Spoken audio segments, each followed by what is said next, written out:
More than 90% of adults and children do not eat the recommended amount of fruits and vegetables. That's why we're going to make some delicious salsa today, and it sounds absolutely fantastic.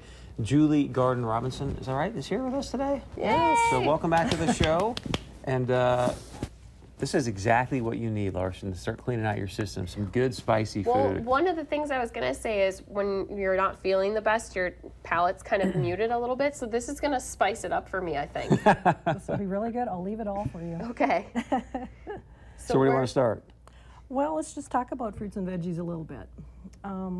It's important for all of us to think about how much fruit and vegetables we're eating. We should aim for about half of our plate being fruits and vegetables. That's about 4.5 cups a day.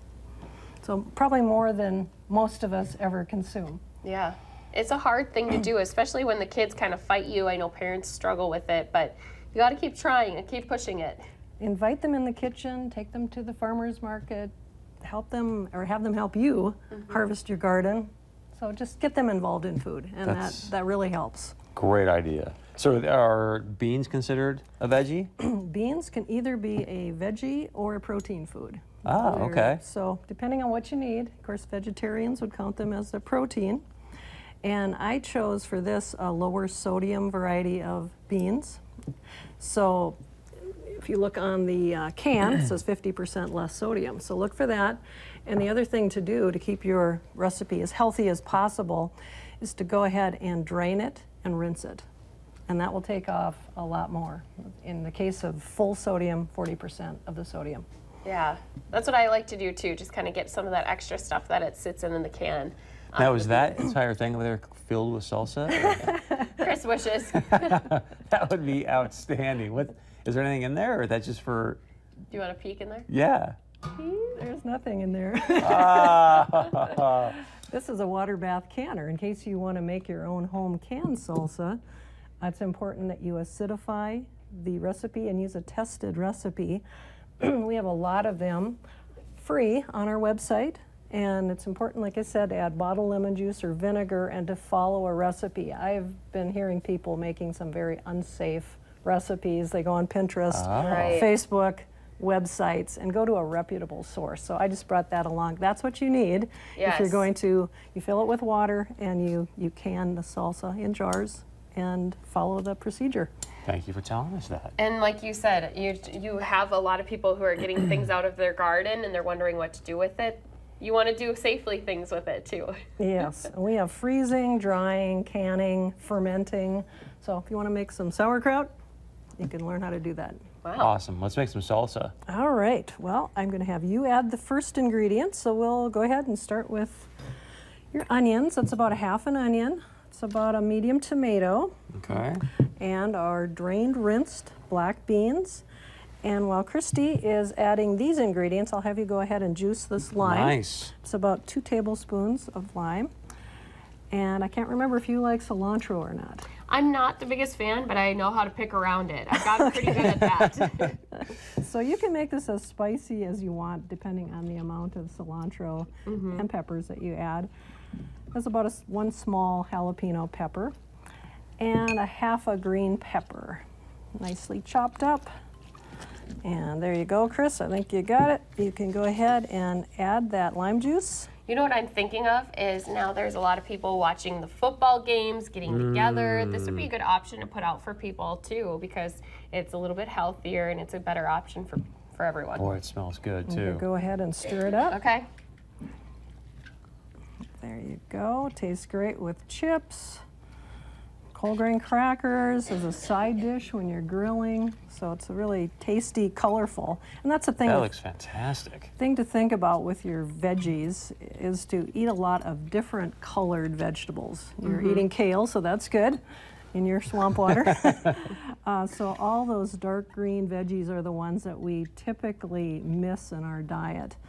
And for kids, that's really important because they're growing, and we need to model this good eating behavior. You want to dig in, Larson? Any advice for parents who are trying to get their kids to eat more of those fruits and vegetables? I know that they say you have to make them try it at least 5 to 10 times. Isn't that true? Often it takes 10 exposures to a new fruit or vegetable.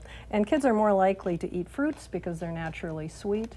But for veggies, you just have to keep offering, try it in different recipes, offer it with familiar foods so that it's not something brand new to them. Or even go to the grocery store and try something kind of interesting. Like there's really some unusual tropical fruits, dragon fruits, things like that. They might really get a kick out of that. And then give your recipes cool names. That's what they do nowadays, like laser vision carrots and things like that. Wow. I know my mom makes like a cowboy salsa, so that would be fun to make too. Have the kids help you in the kitchen, you know, maybe not with the chopping, but they can certainly do what we did, dump in the ingredients. Exactly. And scrub off the, the vegetables. And they might not like to chop up the onions. These were pretty eye-watering. Were they? Now, also, you guys really emphasize bringing the whole family together at the table. What's so important about that?